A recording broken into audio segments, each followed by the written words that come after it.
Halo Movie Rangers, apa kabar kalian semua? Semoga kita semua selalu diberikan petunjuk dalam menjalani kehidupan ini. Hari ini abang akan menceritakan film berbahasa Swedia yang berjudul The Girl Who Played With Fire. Film ini dibuat berdasarkan novel psychological thriller yang ditulis oleh Stieg Larsson. Novel Stieg Larsson ini adalah novel terlaris di Eropa di zaman itu. Film ini adalah sequel kedua. Film ini adalah lanjutan dari sequel pertama yang berjudul The Girl with the Dragon Tattoo. Film ini dibintangi aktor Swedia yang bernama Noomi Rapace yang menceritakan misteri pembunuhan yang mengorbankan seorang jurnalis. Hari ini kita semua ditugaskan untuk mengungkap kasus pembunuhan ini. Oke, langsung aja put your headset on and listen to me.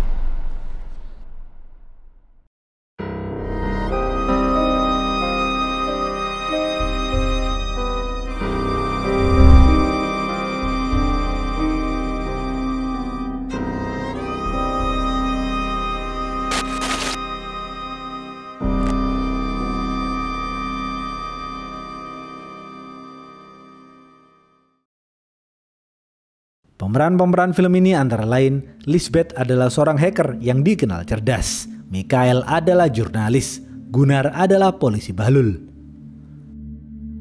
Suatu hari di negara Swedia, seorang hacker bernama Lisbeth beristirahat di resort mewahnya. Lisbeth masih teringat akan masa lalunya yang kelam.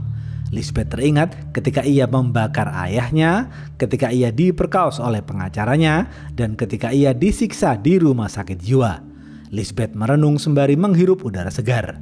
Setelah itu, Lisbeth membuka laptopnya dan menghack email seorang pengacara yang pernah memperkaos dirinya bernama Bjurman.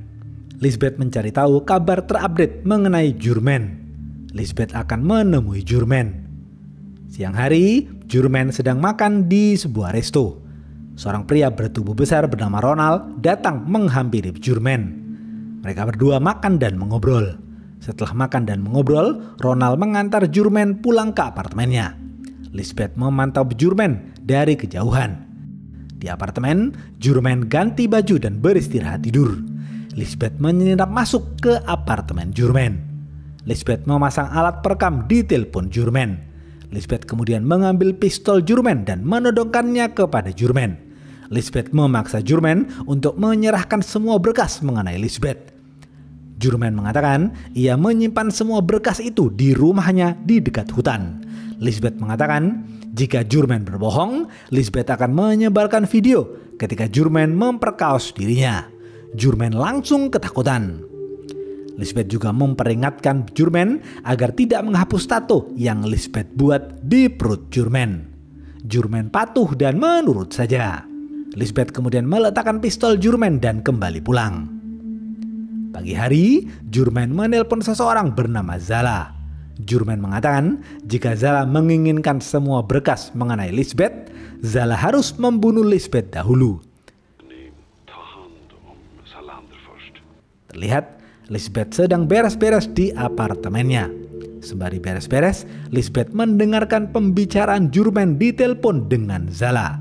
Lisbeth akan mencari tahu di mana keberadaan Zala. Di sisi lain, seorang jurnalis senior sekaligus pemilik majalah Millennium bernama Mikael sedang sarapan bersama rekannya bernama Erika. Setelah sarapan, mereka berdua kembali ke kantor dan mendiskusikan pekerjaan. Saat ini, Mikael dan rekan-rekannya sibuk membuat berita mengenai sindikat perdagangan manusia yang melibatkan oknum penegak hukum dan oknum pegawai pemerintah. Mikael mengontrak seorang jurnalis muda bernama Doug untuk mencari informasi siapa saja yang terlibat dalam sindikat ini. Doug patuh dan menurut saja. Di saat yang bersamaan, seorang jurnalis bahlul bernama Sandstrom dipaksa oleh para geng motor untuk memberikan informasi. Sandstrom tidak bisa menolak. Sandstrom dan para geng motor itu juga terlibat dalam perdagangan manusia. Siang hari, Lisbeth mendatangi dua orang teman lamanya bernama Arman dan Holger. Arman adalah konsultan jasa keamanan. Lisbeth menemui Arman di kantornya. Arman terkejut melihat kedatangan Lisbeth karena mereka berdua sudah lama tidak bertemu. Arman memberitahu Lisbeth, Mikael selalu menanyakan kabar Lisbeth. Setelah menemui Arman, Lisbeth menemui Holger di panti jompo. Holger senang atas kedatangan Lisbeth. Lisbeth dan Holger mengobrol basa-basi. Mereka berdua sudah lama berteman baik. Malam hari, Lisbeth menemui kekasihnya bernama Miriam. Mereka berdua mengobrol di sebuah bar. Setelah itu, mereka berdua pulang dan melakukan hubungan dewasa. Esok hari, Doug memberitahu Michael, salah satu oknum polisi yang terlibat dalam sindikat perdagangan manusia adalah Gunnar. Doug akan mencari tahu lebih dalam mengenai Gunnar.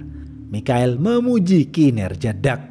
Setelah seharian bekerja, Doug menemui kekasihnya dan menghabiskan waktu bersama. Sementara Michael berkumpul bersama keluarga besarnya.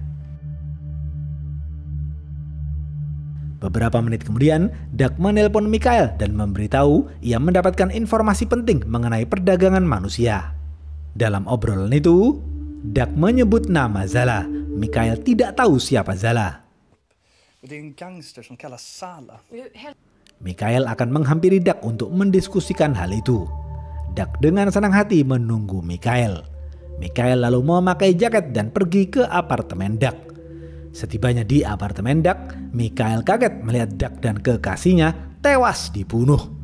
Michael melaporkan hal itu kepada polisi. Polisi dan tim forensik langsung melakukan olah TKP. Polisi bernama Jan ditugaskan untuk menangani kasus ini. Pagi hari, Michael dan rekan-rekannya membicarakan pembunuhan Doug. Mereka semua tidak tahu siapa yang membunuh Doug.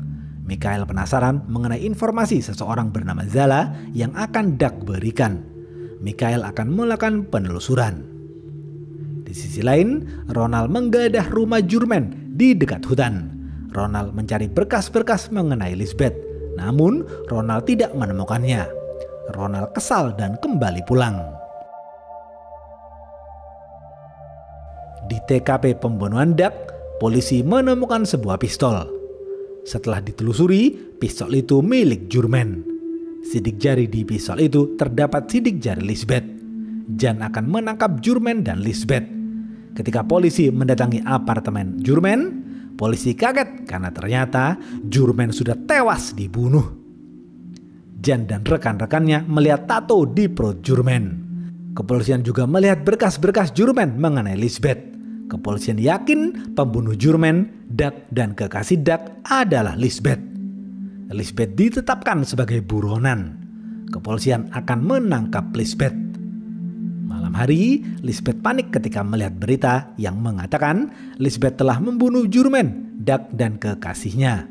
Lisbeth kaget mendengar berita itu. Lisbeth juga baru tahu Doug bekerja di majalah Michael. Michael adalah teman lama Lisbeth. Lisbeth tidak terima ia dituduh polisi sebagai pelakunya. Lisbeth akan mencari tahu siapa pelakunya. Investigasi dimulai. Pagi hari, Michael menemui Jan. Michael mengatakan ia kenal baik dengan Lisbeth.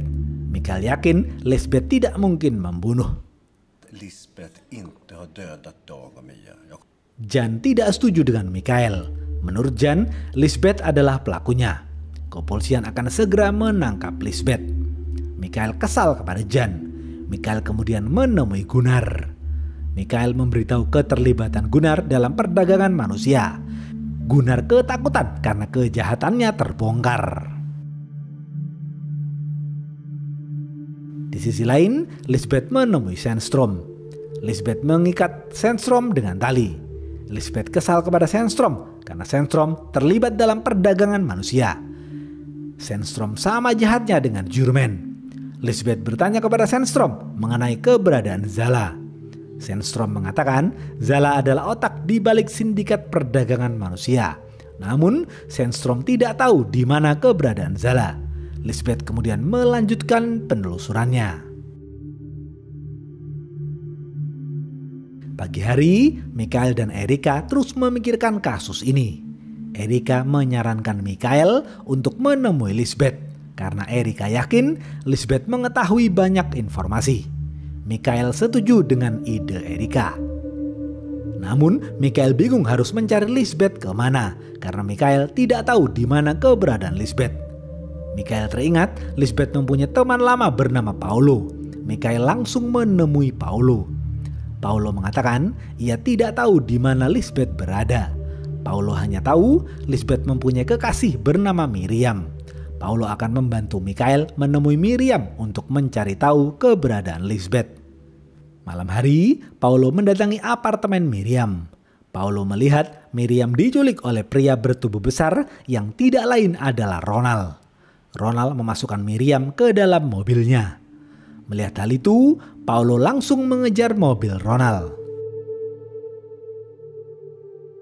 Terlihat Ronald berhenti di sebuah gudang di dekat hutan. Ronald memasukkan Miriam di gudang itu. Ronald mengikat Miriam dengan tali. Ronald memaksa Miriam untuk memberitahu di mana keberadaan Lisbeth. Miriam menjawab ia tidak tahu di mana keberadaan Lisbeth. Paulo datang dan berusaha menyelamatkan Miriam. Paulo dan Miriam baku hantam dengan Ronald. Paulo memukul dan menendang Ronald dengan keras. Namun semua usaha itu sia-sia. Ronald menangkis semua serangan Paulo dengan mudah. Ronald lalu memukul Paulo dan Miriam hingga pingsan. Ronald lalu mengikat Paulo. Untuk menghilangkan jejak, Ronald membakar gudang itu. Setelah asap mengepul, Miriam terbangun dari pingsannya. Miriam lalu membangunkan Paulo. Mereka berdua kemudian kabur melarikan diri melalui pintu belakang. Ronald mengira Miriam dan Paulo tewas terbakar. Paulo lalu menelpon Michael. Michael langsung menghampiri Paulo di rumah sakit. Sebelum pergi, Michael melihat Lisbeth mengirim pesan ke emailnya. Di pesan itu, Lisbeth mengatakan Michael harus menemukan Zala jika Michael ingin tahu dalang di balik semua pembunuhan ini. Michael tersenyum membaca email itu karena Michael juga merindukan Lisbeth. Michael kemudian pergi menemui Paulo di rumah sakit. Dokter mengatakan Miriam belum sadarkan diri. Paulo memberitahu Michael penculik Miriam bertubuh besar dan tinggi. Paulo tidak bisa melawannya. Tak lama kemudian, Jan datang dan menginterogasi Paulo. Michael tidak suka melihat kedatangan Jan. Michael lalu kembali ke kantor. Michael mendiskusikan sindikat perdagangan manusia bersama rekan-rekannya. Michael menemukan fakta bahwa Sandstrom adalah informan Jurmen. Mereka berdua sama-sama terlibat dalam sindikat ini. Michael memerintahkan rekan-rekannya untuk mencari tahu di mana keberadaan pria bertubuh besar dan tinggi yang tidak lain adalah Ronald.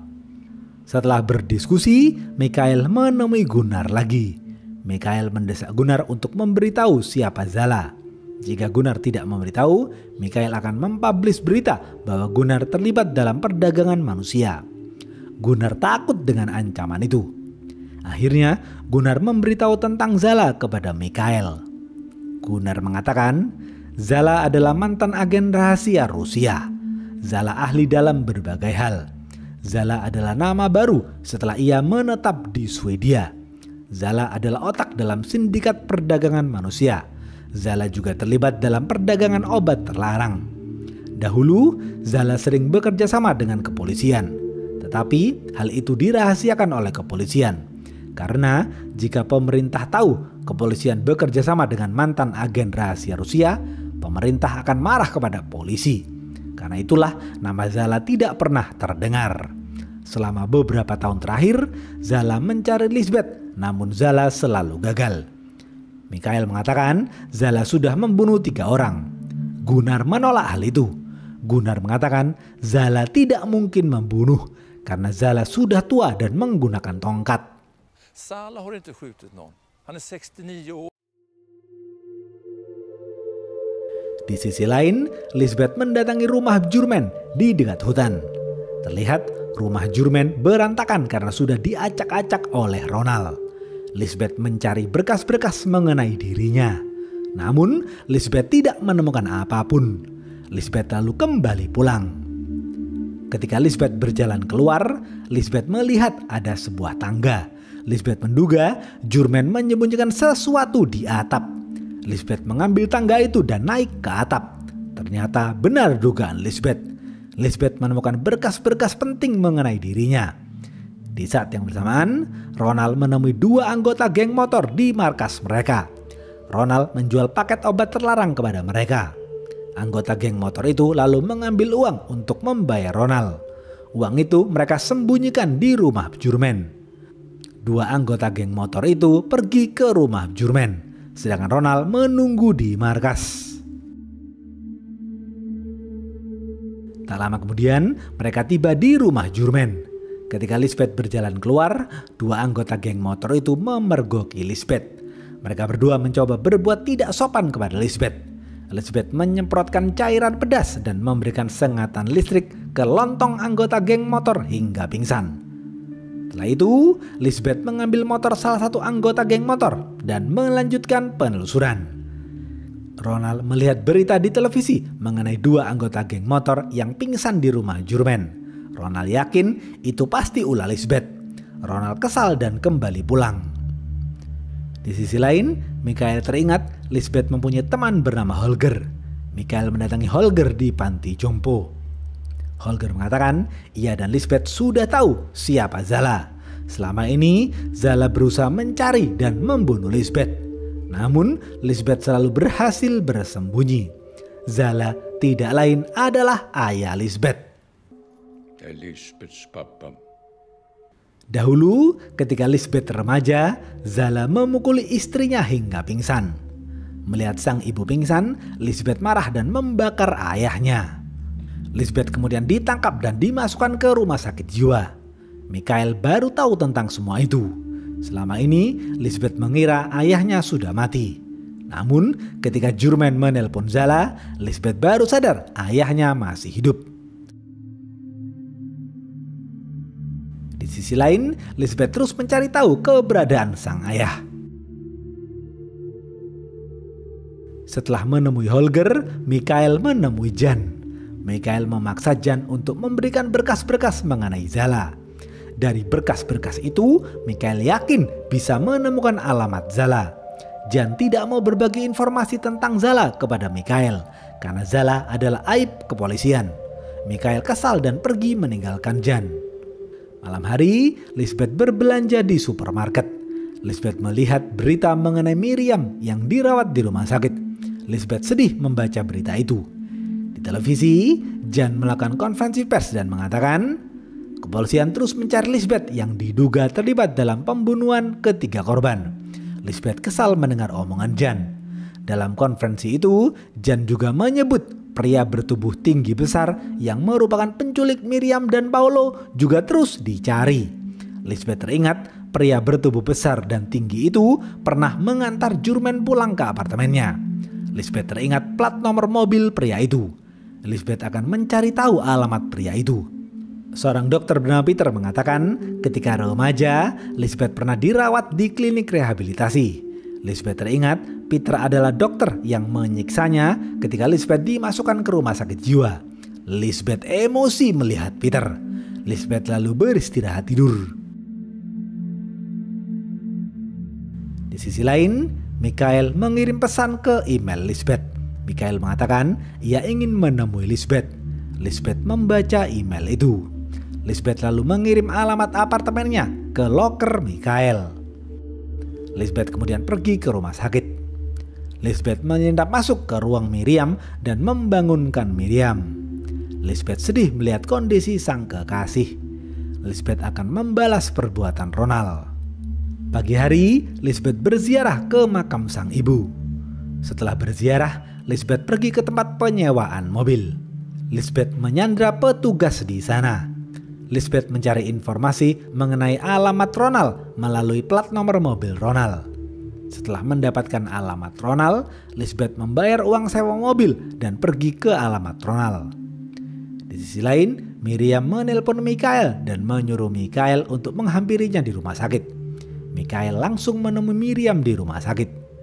Miriam memberitahu Michael, tadi malam Lisbeth menjenguk dirinya. Lisbeth meninggalkan kunci apartemennya. Miriam memberikan kunci apartemen Lisbeth kepada Michael. Michael kemudian pergi ke apartemen Lisbeth.